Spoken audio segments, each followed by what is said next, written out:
It's still kind of a novelty to me to have an anime movie that's actually part of a series. That is, it's not just like an epilogue to the main show, like End Evangelion or Endless Waltz, or a crummy clip show that they put together to make a quick buck, or some side story that's irrelevant and will never be referenced in the main series, but a movie that's like an integral part of the timeline that you have to watch to follow what's going on. Because when I first heard of the Saga of Tanya, the Evil, the movie, I honestly wasn't really interested in watching it. Just because I remember growing up, I've never really liked anime movies that much. They just always seem very phoned in. But I found out that this was actually something that takes place after season one, but before season two, and that you kind of have to watch it if you want to understand what's going to happen in season two. And I was kind of interested in, like, so what are they going to do with a movie? Because you can only fit so much into it. It's about an hour and a half longer. I guess this movie was a bit longer than some of them, so this was 2 hours. So that's roughly the span of 4 episodes. Or I guess maybe five would be more accurate. So you can't fit a whole season into it. You can maybe fit one arc in. And that seems to be what that they did. I feel like the Rusi Federation invasion arc was too short to be one season, but was kind of too long to just be a couple of episodes. And they probably just wanted to get something out to keep hype up before the next season came out. So they just decided to put this thing together. But I digress.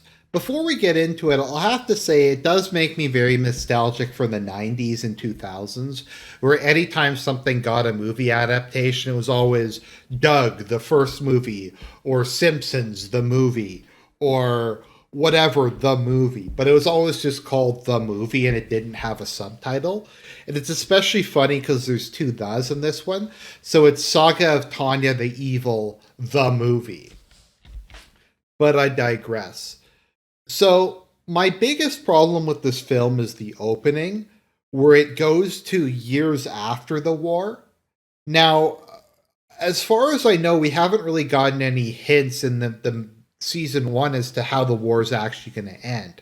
Is the Empire going to win? Is the Empire going to lose? Is it going to be some kind of negotiated peace? Is it going to be just global destruction? Is there going to be a nuclear war? We don't know what's going to happen, but it gets established at the very beginning of this movie that the Empire lost, but that some of the characters survived, which is something I really dislike, and I don't really understand why it was necessary in this film. But the mad scientist from the show is now a priest. I still don't really know what the religion is in this world, because it seems to be some form of Christianity, but being X never really refers to like the Trinity or any kind of advanced theology, and all the churches seem to have a pic like a statue of a female angel or something. I don't know if that's supposed to be Mary or really what it is, but once again I digress. So that happens, and he says that the Empire had to face the rest of the world because the other nations feared it for its power. This is certainly true. This is something we've talked about extensively in Attack on Titan, where one of the things that makes international relations so hard is that the rational self interest of different nations is mutually exclusive. So, the rational self interest of the Empire is to dominate the continent or to ensure that it's strong enough to defeat any coalition of its opponents. But the rational self interest of the Commonwealth is to prevent any country from dominating the continent so that it can use the resources of Europe to build a navy and directly challenge them. You also have the rational self interest of the Rusi Federation to spread communism, and basically none of the goals of these different countries are mutually compatible. But because the Empire is the strongest and because it's beating the most opponents, it's the most incompatible with all the other nations. So it's kind of inevitable that they're all going to get dragged into the war. Now, as kind of another side note before we get into the plot, this movie does kind of make me sympathize with Germany in both world wars. America entering, at least in the First World War, was kind of nonsense to me. From my understanding, the Lusitania was smuggling weapons. And I don't think the U.S. had been. I'm less familiar with World War One, but I don't think the U.S. had really been that neutral. I think they were still like pro Entente, and they just kind of show up at the last minute, and they kind of give the Entente the last little oomph that they need to get to win. And it kind of feels that way in this as well, where the Empire's doing really well, but it feels like the Anglos jumping in and being backstabbing eternal Anglos is going to be the thing that screws the Empire over, even though the Empire hasn't really taken any direct action towards them. But the movie starts off where the series ends with Tanya and her company um, going to Africa to fight the Free French Republic, which they destroy in the first 5 minutes of this movie. I'm not sure if Charles de Gaulle dies or not. They seem to throw him into a trench. So once again, I don't know if he's dead or not, but the Free French seem to be destroyed. That's kind of my other issue with the whole them telling you that the German Empire lost. I mean, a lot of stuff happens in this that didn't happen in World War One or World War Two. I mean, in World War One, Germany didn't beat France, whereas they did in this one, and they didn't win the North Africa campaign, which they did in this timeline. So I don't know. So back in Europe, they returned from their victory in North Africa, presumably. The Rusi Federation is getting their forces into position, and they launch a surprise attack against the Empire. Once again, this is pretty different from what happened in real life. As if we're going by World War II, then Germany launched a surprise attack against the Soviet Union in Operation Barbarossa. And in World War One, I think Russia invaded Germany first. I don't recall the exact series of events. But as they're invading the empire, Tanya comes up with the idea to launch a direct assault against the capital of the Rusi Federation, Moscow. Her theory is that because people haven't really been using mages in warfare the way she has, Moscow will have basically no anti air defenses. They won't expect people to bypass such a large front line, so there won't be any normal army units there. And the Soviet Union, or sorry, the Rusi Federation has put all of the mages into camps for being counter revolutionaries. So they don't have access to those kind of people. And that kind of makes sense because people with natural ability to use magic kind of goes against the entire premise of communism. It also is kind of a reference to how they purged the doctors. So there was no competent doctors to treat Stalin, and how they purged the officer corps prior to World War II. Tanya is right though, and there's absolutely no one defending the capital, and the imperial soldiers more or less have free reign. So they just proceed to blow literally everything up because no one's stopping them. I think they kind of made a mistake. I think they should have attacked the Kremlin and tried to kill Stalin, but they don't for some reason. I think because they can't fire on it from outside, the fortress walls are too strong. They could have maybe tried to go inside, but I guess if they went inside, they'd lose most of their advantages, and maybe they could get ambushed or something. But because they have basically control of Moscow, they can't occupy it. They don't really have anything else to do. Tanya decides to just blow everything up. So they literally blow up every monument in Moscow. They play the national anthem of the empire over speakerphones, and they shoot a whole bunch of propaganda films of them putting up the flag over uh, different buildings. It's kind of reminiscent of that famous picture of the Red Army soldiers putting up the Soviet flag over the Reichstag, but obviously in reverse. Now, as we're watching this, we enter Loria, who is a parody of Beria.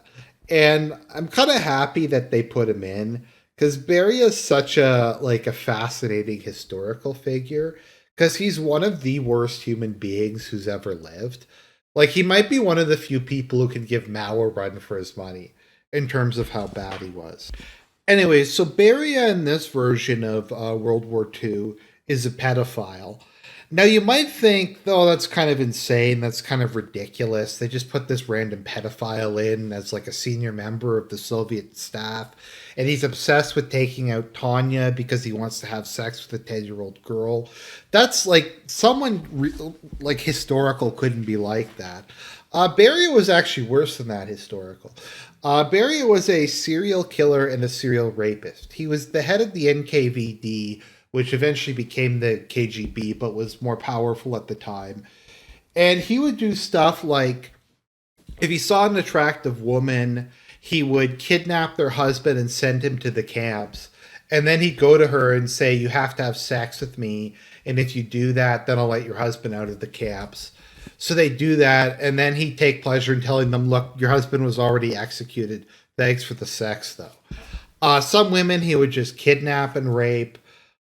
He was a serial killer. He killed probably hundreds of people and raped hundreds of women. When Stalin died, the first chance the rest of the party got, they killed him and burned his body. If you've seen the movie The Death of Stalin, because he was universally despised for everyone.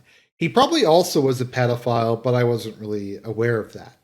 But anyways, no one had told Tanya that she wasn't supposed to like win as much as she did when she took over Moscow.